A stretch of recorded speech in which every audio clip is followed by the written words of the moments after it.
50 days have passed since the US and Iran agreed on a ceasefire to pause the ongoing war and open up a narrow political space for a new round of negotiations. Since then, multiple proposals have been exchanged between the two sides, mainly through Pakistan, with some reports suggesting cautious optimism that a memorandum of understanding could be signed in the coming days. But where exactly do things stand now? Is there a real possibility that Iran and the United States could finally move toward resolving this conflict? Are we witnessing the beginning of a normalization process? How do Iranian officials understand the war so far? Where do the Iranian peoples stand in all of this? This is Rojin Mukriyan from the Amargi. Today I am joined by Dr. Anahita Motazed Rad to discuss these questions and more. Dr. Motazed Rad is an associate fellow at the London School of Economics and Political Science, where she served as a visiting senior fellow in the Department of International Relations from March 2023 to May 2026. Her research focuses on the international relations of the Middle East, Iran's foreign policy, and women in diplomacy. Since 2018, she has served as vice president of the Iranian International Studies Association. She has also worked with the UN Center in Tehran and was affiliated with the Institute for Political and International Studies at Iran's Ministry of Foreign Affairs. Dr. Motazed Rad, welcome to the Amargi. Thank you for having me, and good afternoon to you as well. And thank you so much. Let's begin with this. How do Iranian officials understand the war so far? Do they see it as a blessing or a curse for the regime? Yeah. I think this question is a kind of multifaceted question in a way, because it has been that kind of assumption since the beginning of the revolution in 1979. The Iranian political system, the Islamic Republic of Iran, has been faced a number of challenges. And indeed, its existence has been defined with a different crises at different times. And at each time, they could come up successfully and they overcome to the crisis successfully and again continue their ruling on Iran. So when we were speaking about this challenge and indeed the war between, it's a kind of triangle war between Iran, US, and Israel, each one and it's at its angle, and all of them are playing a critical role at this time. I think it differs in many senses. As I mentioned, this is a multifaceted because we are not facing that international environment, international system that we faced even in 2015 or even 2020 at the Biden administration. We have now at the global level, many changes has come up, especially with the new US administration with President Trump currently in office. And then we have and also that kind of rivalry, deep rivalry that is a critical point also with the US and the China and Russia, the war in Ukraine, and also the challenges of US with the Europe.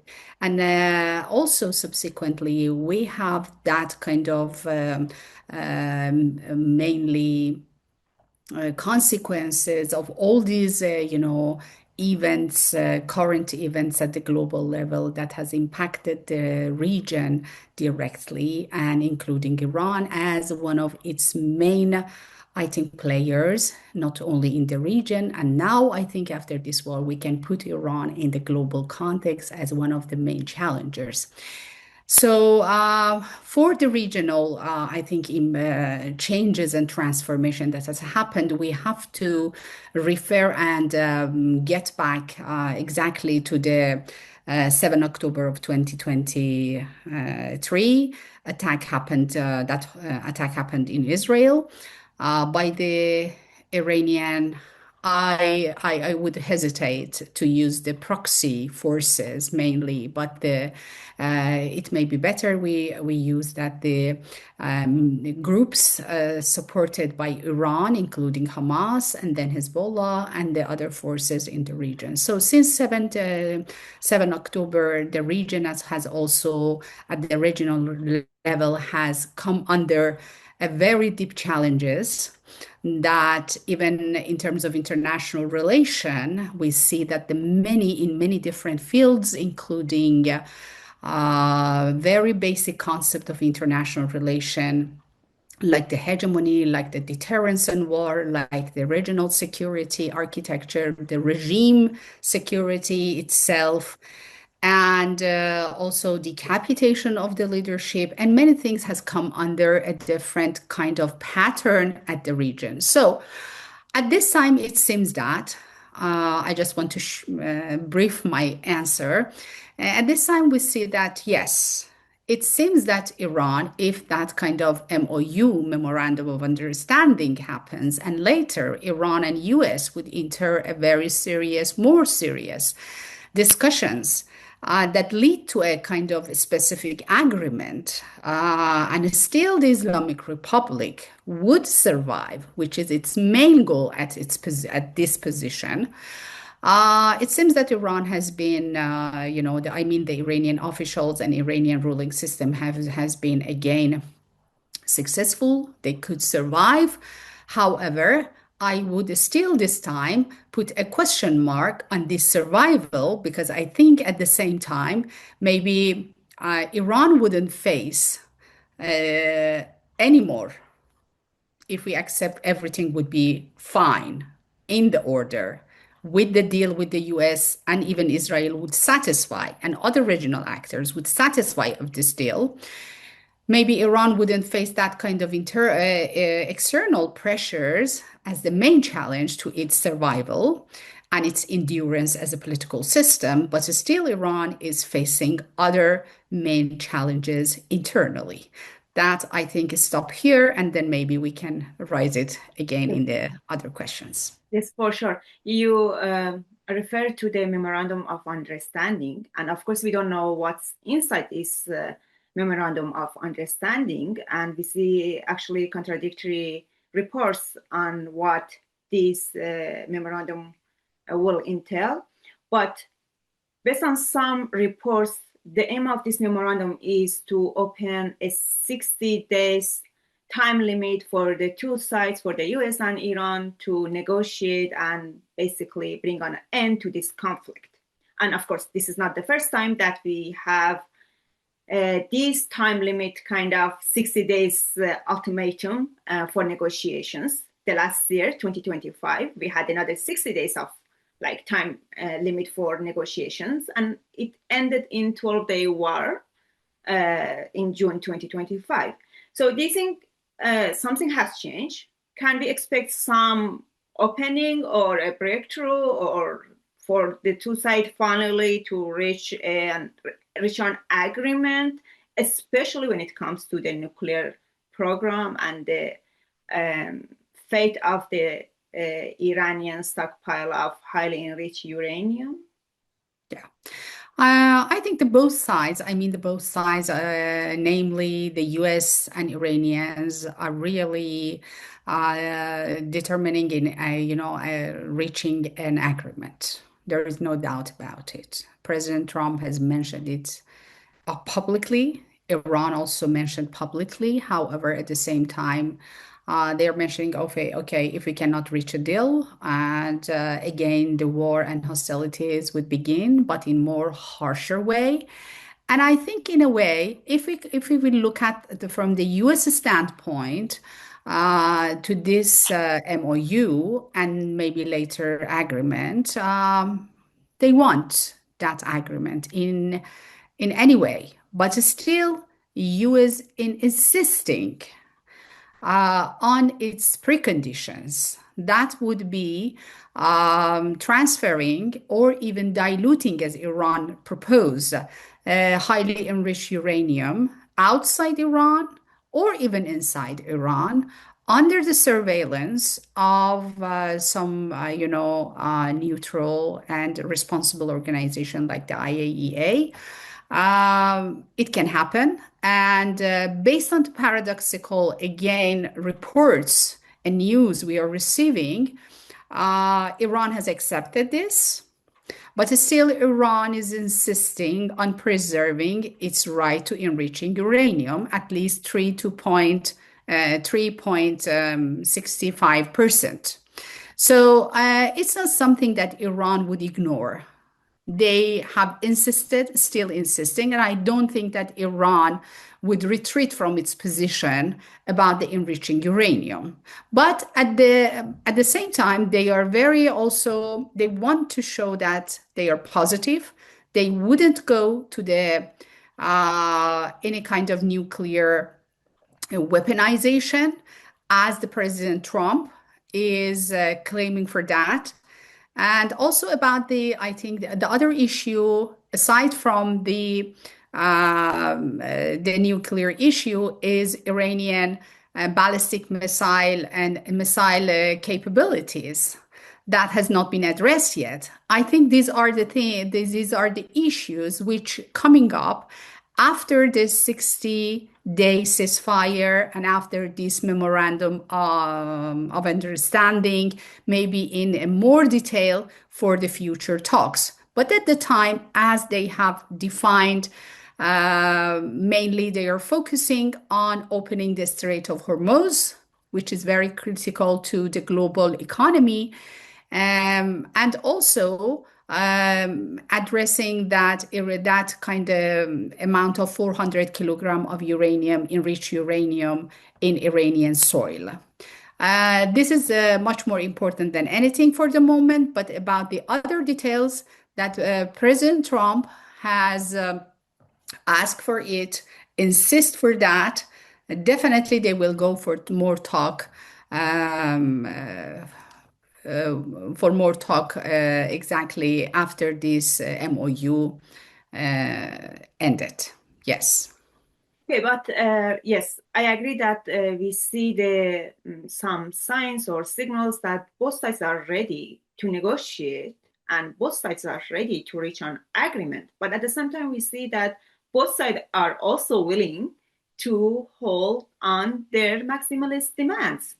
For example, on the one hand, we see that some easing from Iranian side. For example, we saw that internet blackout was lifted yesterday, and yes, after 3 months, and we also see that more than 20 ships passed through the Strait of Hormuz yesterday again, and we see also some signals coming from the US that they might be willing to actually release some of Iran's frozen assets. But on the other side, we see that both leaders from the US and Iran sides, they're still upholding very strong positions and they're not ready to go through the normalization of relations. For example, President Trump wrote on Truth Social, quote unquote, the deal with Iran will either be a great and meaningful one or there will be no deal.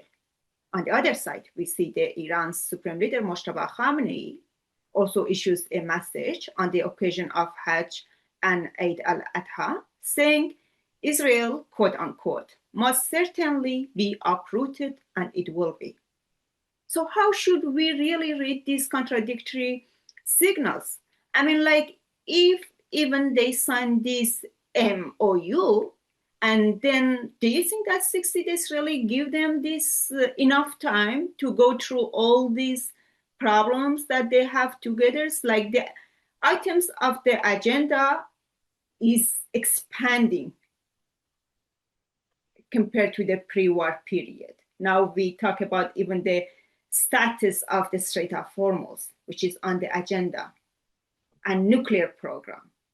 So do you think that we should really still expect any result after 60 days of negotiations between the two sides? Yeah. You raised many questions. I think the answer to these all issues is a kind of $1 million answer at the moment for anyone across the world about really what comes next. But in politics, in political science, in a way, we have some concepts about the first, the political rhetoric that mainly by the leaders are using, and then we have that kind of political behavior. So while their rhetoric, both sides from Iran and the US, are quite antagonist, paradoxical, and conflictual in a way. Everyone could expect any kind of, emerging any war, even not now, even very soon. But at the same time, the other science, the practical science of, in a way, letting passing at least around 20 or more than that ships through the Strait of Hormuz, and then starting that kind of flexibility, especially from the Iranian side with the negotiation, is this speaking of another thing, another truth, that how much these two powers at this time, they are quite ready. However, the President Trump and the US was ready from the beginning. And I don't see that the US I think the President Trump, through the social media and the Truth Social, mentioned several times, emphasized on the point that this war wouldn't be that kind of all-out war, and including the war with the Iraq or even Afghanistan happened in 2001 and then later in 2003 in Middle East. They are not going to have that kind of all-out war. In any case, he emphasized he wants a deal. He wants to reach a deal. He wants a different Iran. He wants Iran without nuclear weapon, without those ambitious military and ballistic missile program that threaten mainly at first point Israel, but now also it comes also Iran positioning itself as a major challenger and one of the powers in the region that could easily challenge and threaten its neighbors, including the Arab states in the Persian Gulf. So I think with all these signs, we see that the flexibility, especially on the Iranian side, with the negotiation with the US, has happened. And I may even refer to this point. I see this flexibility. It is a kind of deeper signs of that kind of transformation that has happened or is happening within the hardcore of Iranian power at the time. This flexibility, in a way, could be a final blow to the cohesion of the Iranian, I think, the elite, Iranian elite from the old Islamic Republic. It could be like that. And also the erosion of the loyal base of the Islamic Republic, which was there from the old Islamic Republic, or even this negotiation, I think we can claim that.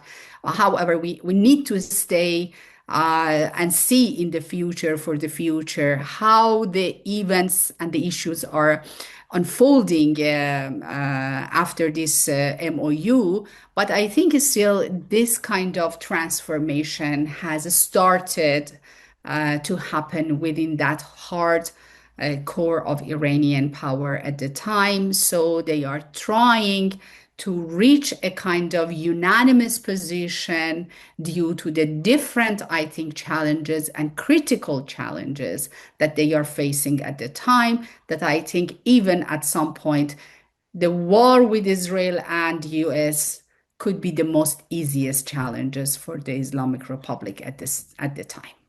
We're going, of course, talk about other challenges that, and we're going to question whether even if Iran survived this war, still can save its foundation, its being its status quo. But before that, let's go back to a few points that you raised, and that is the connection or relationship between political rhetoric and political behavior. And Yes. There's one question for me, these two are not completely separate. They're interacting. Political rhetoric is going to lose its power is like it's going to lose its like meaning if it's not going to turn to any political behavior or action. So, and for the Iranian regime, like I'm kind of more pessimistic when it comes to the normalization of relation between Iran and US and Iran and Israel, because I believe that down to or death to Israel and death to America is not just political rhetoric. It's not just ideology. It's part of their strategy, of the Islamic Republic's strategy. It's part of their Islamic Republic's foundation. And any change in this is going to like interpreted as a change within the nature of the regime itself. So I don't know how do you see that? Like, do you think all this that the elimination of Israel and stuff is just rhetoric and that doesn't have any kind of deeper meaning for the regime? Yes. Thank you. Thank you for raising this question, I think, because, yeah, you made a very good point. Iran has positioned itself since its beginning of the revolution in 1979 as a revisionist power. There is no doubt about it. Revisionist power in terms of challenging the US as a great Satan position in the world and the global order. And at the same time, however, before it was the Soviet, but later Israel became the very, I think, aim of the Islamic Republic to be challenged and demanded for its, elimination from the map of exactly it is the word and sentence mentioned by Ahmadinejad, from the map of the Middle East. So it's not something new. It's still Iran with that kind of loose alliance that still is there between China, India, and Russia and Iran. I think still it is there. We know it. We know it as the crink. The challenge of Iran to US is still there for the moment. But still, we don't know about the upcoming issues, and we should wait to see how these negotiations will move forward, and what would be the consequences. When I mentioned that about the political rhetoric and also the political behavior, because at the same time, Iran sees itself in a very critical position. I mean, the Iranian officials and Iranian ruling system at this time.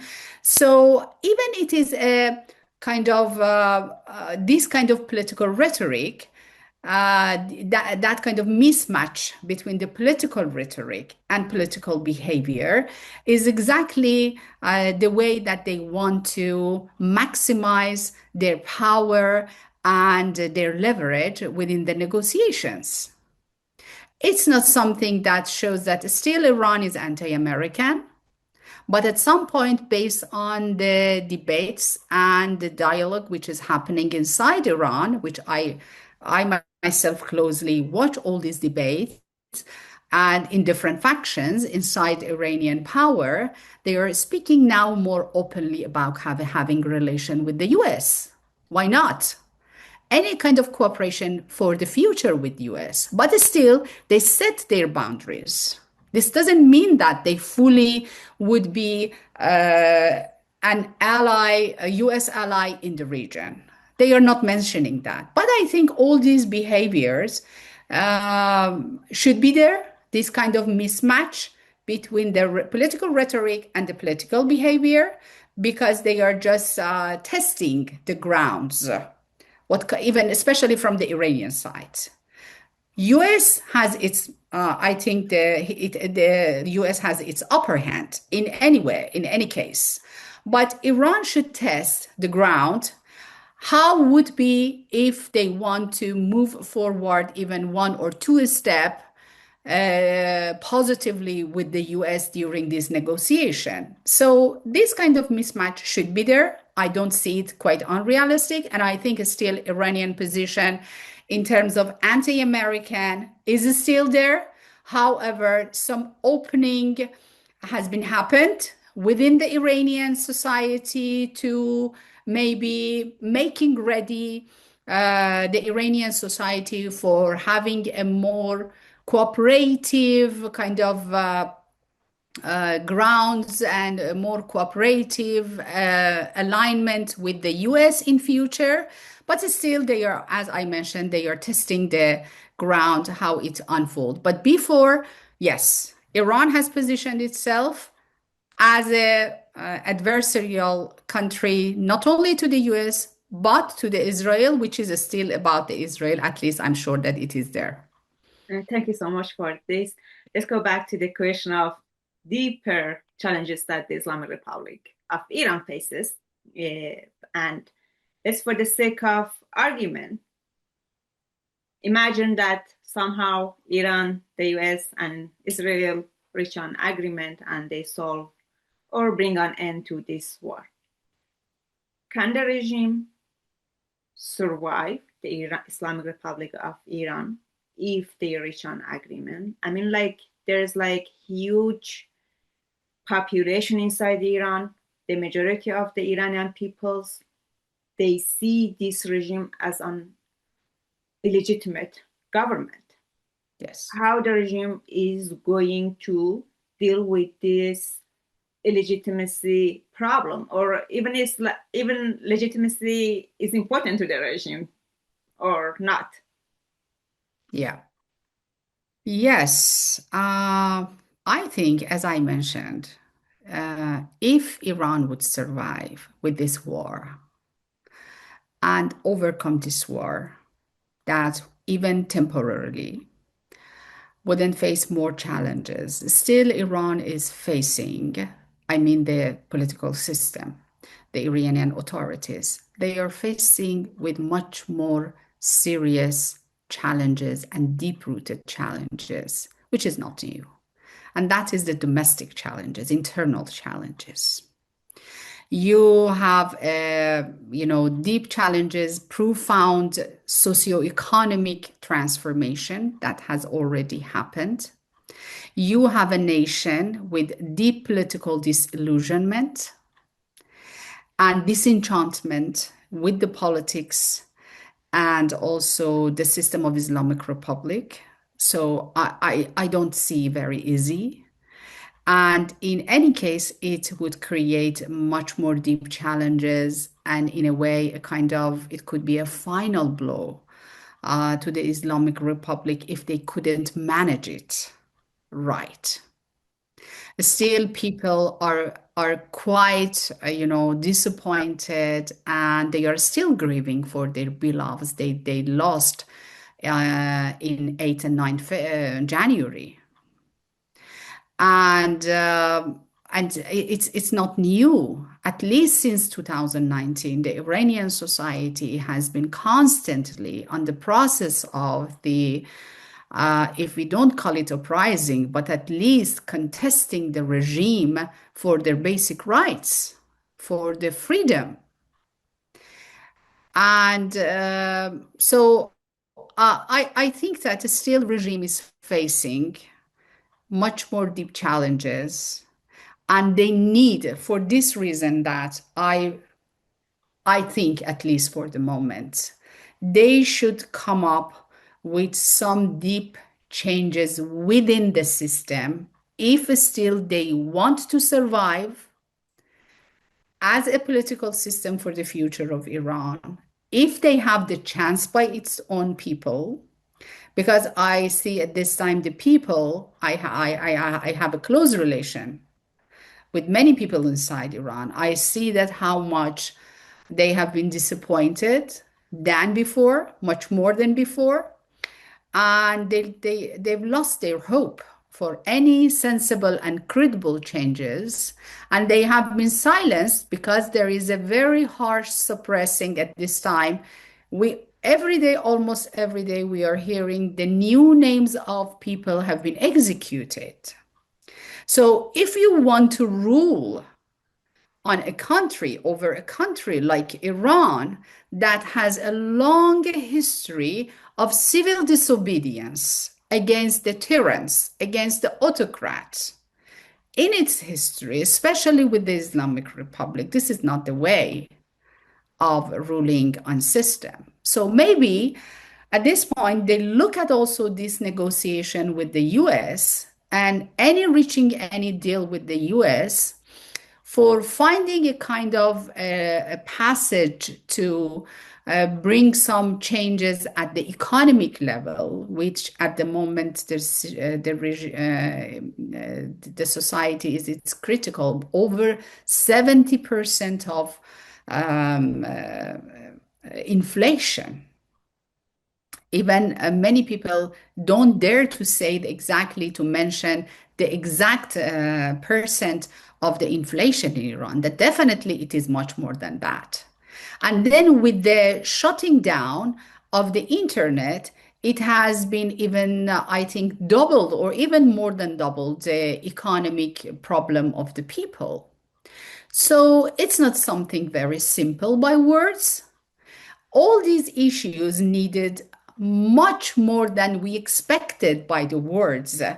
I think changes, and for this reason, I think that even I don't see that the Iranian rulers so much naive in that sense.